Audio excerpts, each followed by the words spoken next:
This simple ball stopped a world war.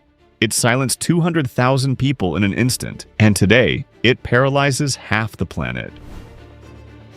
If you gathered in one place all the fans on the planet who watch the NFL, all those who follow the NBA, and all the lovers of baseball, you still wouldn't even come close to matching the number of human beings who follow the true giant of world sport. With nearly 3.5 billion followers, soccer, or simply football, is not just a game. It is a force of nature. It is a religion without gods, but with millions of believers.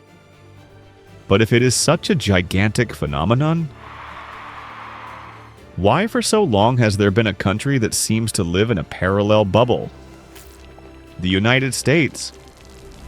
Today we are going to break down the mystery, the historical irony, and the cultural power of the greatest sport humanity has ever seen. To understand the magnitude of this monster, let's put the giants face to face. In the United States, the NFL is an untouchable religion, with around 400 million global followers. Baseball has about 500 million, and basketball makes a huge leap with 2.2 billion worldwide. Even cricket is a monster that dominates Asia with 2.5 billion fans. But football plays in another dimension. It has 3.5 billion fans. That is literally almost half of the Earth's population. It has more followers worldwide than American football, basketball, and baseball combined. No other league in the world, no matter how many billions of dollars it generates, comes close to the level of devotion this sport demands. And this level of devotion drives insane numbers. When you combine broadcasting rights, sponsorships, and video games, football generates up to $200 billion a year.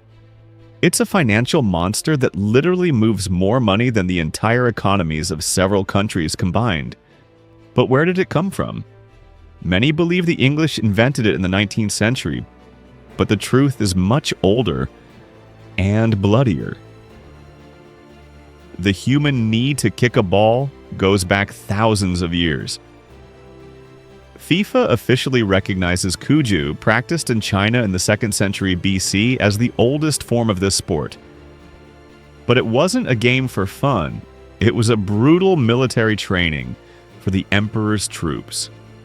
On the other side of the world, in Mesoamerica, the Mayans and Aztecs played a ball game and a ritual where defeat could literally mean being sacrificed to the gods. And in Renaissance Italy, Calcio Storico was played.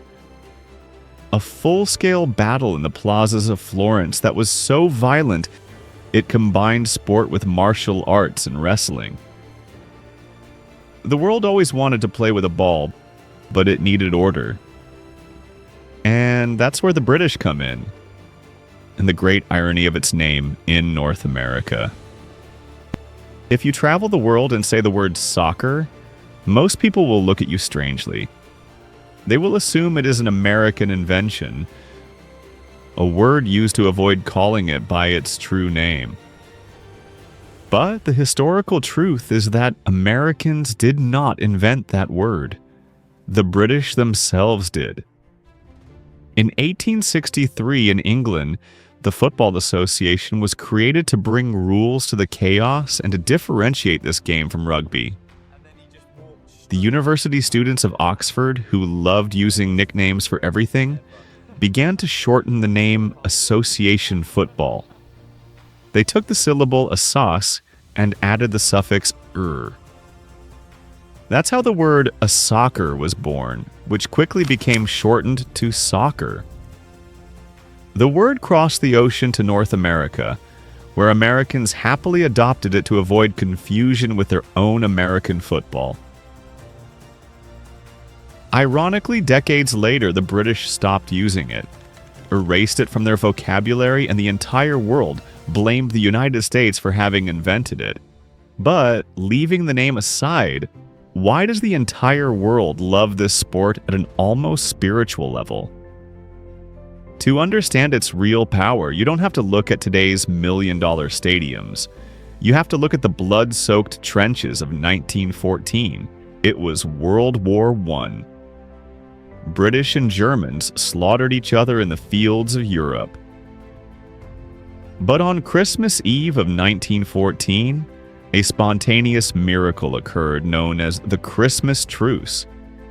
Despite orders from their generals, soldiers from both sides lowered their rifles, left the trenches, and met in the middle of the battlefield. And what did they do? Someone from among the snow and the mud pulled out an old leather ball. Men who hours earlier were trying to blow each other's heads off ended up playing a football match. For a few hours, the sound of bombs was replaced by the shouts of a goal. There was no war. There was only this sport. Hey, quick pause.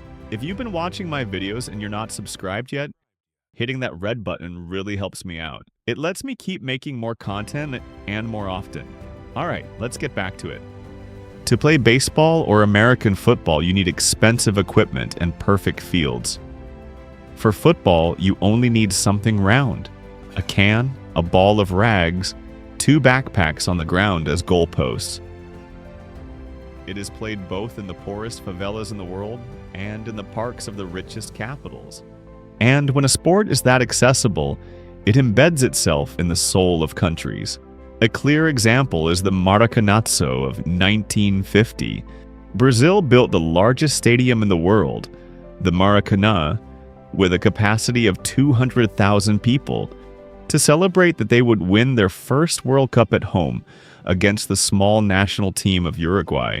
The entire country was already celebrating before playing. But, against all logical expectation, Uruguay scored the winning goal in the final minutes. 200,000 people were left in absolute and sepulchral silence. There were reports of personal tragedies. The country entered a national mourning, and Brazil even changed the color of its uniform forever for considering it cursed. Or let's talk about King Pelé, who in 1969 traveled with his team Santos to play in Nigeria, a country that was in the middle of a bloody and devastating civil war. The enemy factions officially declared a 48-hour ceasefire with a single condition. They wanted to go to the stadium to watch Pelé play. Football achieved for a couple of days what international diplomacy could not. Historically, the United States resisted this level of madness. Their sports with clock stoppages and commercials like baseball or American football fit better with its entertainment culture. But the giant never stopped pushing its borders. The first major earthquake happened in 1994 when they hosted the World Cup. Many thought it would be a failure, but it broke the all-time attendance record. To this day, the 1994 World Cup remains the tournament with the most tickets sold in FIFA history, despite fewer teams playing back then than today. And there was another key factor often ignored that forced the United States to pay attention to soccer. It's women. While the men's national team struggled to be relevant, the United States women's national team became the most dominant team on planet Earth.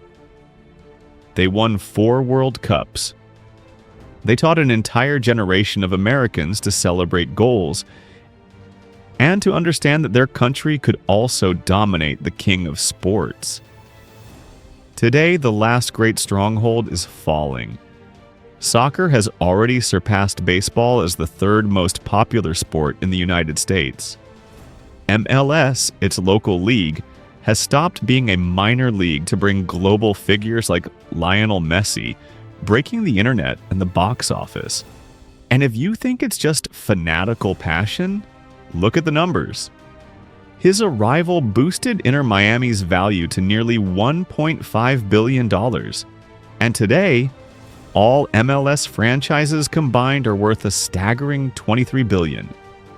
The business has already exploded. Cultural diversity and the new generations no longer see the sport as something foreign, but as the language of the world they want to be part of. And what is coming will change history forever. With North America as the grand stage of the 2026 World Cup, experts know this is no longer a passing trend. It's not just about passion. It's about pure business. Official projections estimate that this World Cup will inject over $30 billion directly into the U.S. economy. A massive financial impact that not even the Super Bowl could dream of matching. It's the final coronation. The most beautiful sport in the world never needed to conquer the United States to be the king. But now the last great market is surrendering to the ball. And you, what do you think? Do you believe that after the 2026 World Cup, this sport can finally surpass basketball or compete head-to-head with the NFL in the United States? As long as there's something around to kick, the world will never stop revolving around soccer. See you in the next video.